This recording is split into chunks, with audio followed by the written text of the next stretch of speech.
Mika, sabihin mo lang ng 10 beses ang pasaway.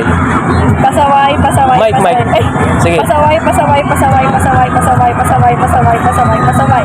For 100, ano sa English ang pasaway?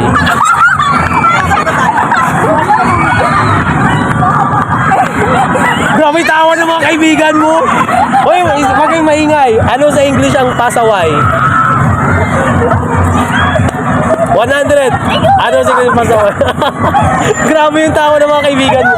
Ay, nabubuko sa English. Pasaway, Mika. Ano sa English nun?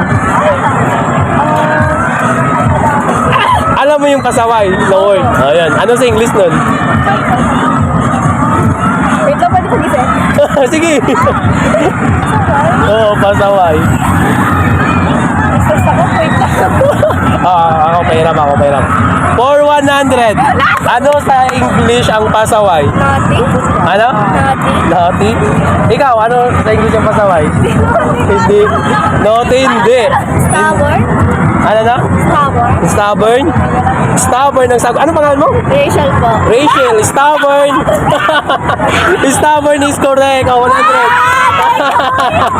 Galing. May sampal. Grabe yung sampal. Yes, stubborn. No? Ano masasabi mo tuloy? Alika, ano masasabi mo? Kuya!